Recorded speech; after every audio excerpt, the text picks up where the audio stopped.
সম্মানিত প্রিয় দর্শক, সবাই কেমন আছেন? আশা করছি সবাই ভালো আছেন, সুস্থ আছেন।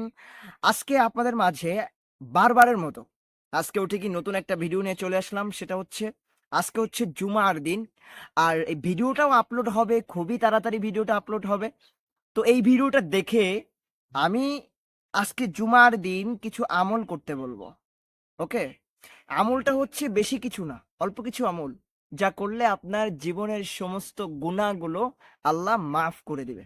দেখেন, আমরা কিন্তু আস্তে, আস্তে আমাদের জীবনের গুরুত্বপূর্ণ সময়গুলো পার করে দিচ্ছি। আস্তে, আস্তে আমরা শৈশবকালে ছিলাম। তারপর আমরা যৌবনকালে পা দিলাম। তারপর আস্তে, আস্তে যৌবনকাল শেষ হয়ে যাবে। তারপর আস্তে, আস্তে বৃদ্ধ হয়ে যাব। আস্তে, আস্তে মুরুব্বি হয়ে যাব। তারপর আমরা আস্তে, আস্তে সবাই কবরে চলে যাব। কেউ এই দুনিয়ায় থাকতে পারবো না। কেউ থাকার জন্য আসিও নি। ওকে?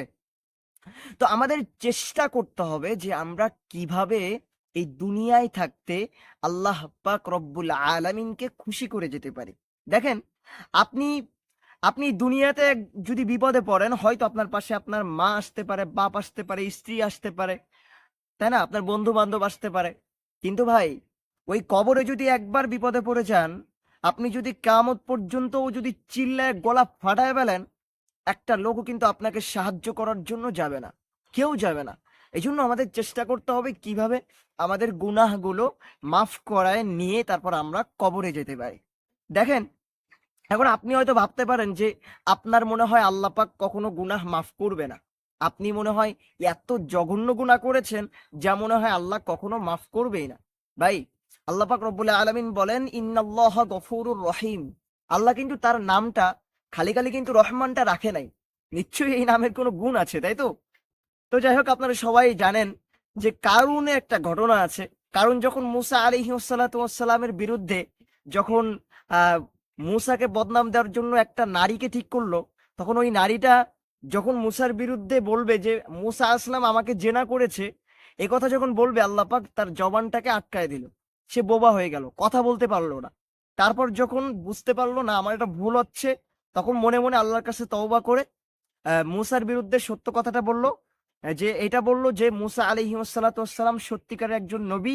ওই নারীটা বলেছিল যে কারুন আমাকে টাকা দিয়ে ভাড়া করেছে আমি যেন মুসা আলাইহিসসালামের বিরুদ্ধে বদনাম করি, আমি যেন বলি সে আমাকে জেনা করেছে। তো এই কথা শুনে মুসা আলাইহিসসালামের কিন্তু রাগ হয়ে গেল। তো রাগ হওয়ার কারণে আল্লাহ পাককে বলল, আল্লাহ তুমি আমাকে এমন শক্তি দিয়ে দাও, এই জমিনটা আমার প্রাধান্য করে দাও, আমার অধীনে করে দাও, যাতে এই কারুনকে আমি এই জমিন দিয়ে ধ্বংস করে ফেলি। তো জমিনকে হুকুম দিল, হে জমিন তুমি কারুনকে এমন ভাবে ধরো যাতে ও বুঝতে পারে কত ধানে কত চাল। এইবার মুসা আলাইহিসসালাম বলার সামনে কারুন তো মনে করেন একদম মাটির নিচে পুঁতে গেল। যখন পুঁততে পুঁততে যখন গলা পর্যন্ত চলে আসলো, মুসাকে বলল, মুসা এবারের মতো আমাকে মাফ করে দাও, আমি আর এরকম করব না। তো এখন মুসাকে বলছে আমাকে বাঁচাও, আমাকে বাঁচাও। তো এক পর্যায়ে কারুনকে পাথর মেরে নিক্ষেপ করা হলো, তাই না? এইবার আল্লাহ পাক রব্বুল আলামিন মুসার উপর ওহী নাজিল করে বলতেছে, এ মুসা, আমি ঘটনাটা বলার উদ্দেশ্য হচ্ছে এটা, যে আপনাদেরকে এটা বলবো যে আল্লাহর কতটা দয়া, কতটা মায়া। ঠিক আছে? তো আল্লাহ পাক রব্বুল আলামিন বলছে যে মুসা, কারণ যদি এতক্ষণ তোমাকে বলছে যে আমাকে বাঁচাও, আমাকে বাঁচাও, তোমাকে না বলে যদি আমাকে বলতো, আমি আল্লাহ আমার রহমতের জন্য আমি তাকে মাফ করে দিতাম, আমি তাকে বাঁচায় দিতাম। সুবহানাল্লাহ। চিন্তা করেন, তাহলে আল্লাহর কি দয়া, তাই না? তো এই জন্য আমাদেরকে হতাশ হলে হবে না ভাই। জীবনে যত জঘন্য গুনাহ হোক না কেন, যত আহ যত নিকৃষ্ট গুনাহ হোক না কেন, আল্লাহ পাক রব্বুল আলামিন অবশ্যই মাফ করবে। এই জন্য আমরা অযথা সময় নষ্ট না করে আজকে জুমার দিন, আজকে একটা আমল আছে।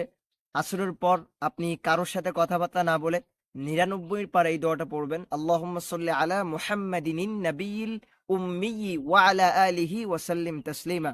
ইনশাআল্লাহ আল্লাহ পাক রব্বুল আলামিন আপনার ৮০ বছরের গুনাহ মাফ করে দেবে। আর কি চান আপনি? এতটা সুযোগ থাকার পরও আপনি আর কি চান বলেন? তো যাই হোক, আল্লাহ পাক রব্বুল আলামিন আমাদের সবাইকে আমল করার তৌফিক দান করুক। তো আজকের ভিডিওটা এই পর্যন্ত।